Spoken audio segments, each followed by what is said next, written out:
ظلم اور بربریت کی انتہا ہو گئی جی. کوئی ماں کیسے اپنے بچوں کے ساتھ اتنا ظلم کر سکتی ہے؟ مجھے تو سمجھ نہیں آ رہی. لیکن سائنس اتنی ترقی کر گئی ہے کہ سائنس کی ترقی کی وجہ سے اس خاتون کو اپنے ہی بچوں کے قتل کے الزام میں پکڑ لیا گیا جی. جی واقعہ جی 5 سال پرانا برانکس کا واقعہ نیو یارک کا، جہاں پہ اس خاتون نے پولیس کے کہنے کے مطابق کہ جب اس کے ہاں 2 بچے پیدا ہوئے، ٹوئنز بچے تھے، بیبی بوائز تھے، تو یہ جس بلڈنگ میں رہتی تھی یہ ہوم لیس شیلٹر تھا، اور وہاں سے اس نے کہا جا رہا ہے کہ اوپر سے اپنے بچوں کو نیچے پھینک دیا، اور نیچے پھینک کے ان کی بچوں کی آبویسلی ڈیتھ ہو گئی.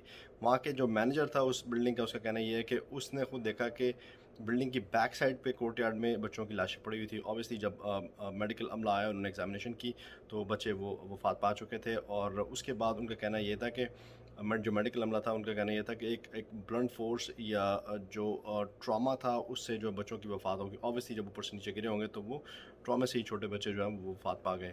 اور 5 سال تک اس کی تحقیقات چلتی رہیں، اور 5 سال کے بعد ڈی این اے کی وجہ سے جو میچ ہوا اور اس خاتون کو پکڑا گیا. کہا جا رہا ہے کہ جب یہ پریگننٹ تھی تو اوبیسلی اس کی باڈی اتنی بڑی نہیں تھی، لگتا نہیں تھا کہ پریگننٹ ہے. اس کے والدین کو بھی نہیں پتا تھا کہ یہ پریگننٹ ہے.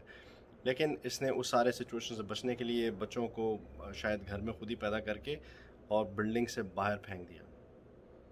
بہت ہی افسوس کی بات ہے جی. Thank you.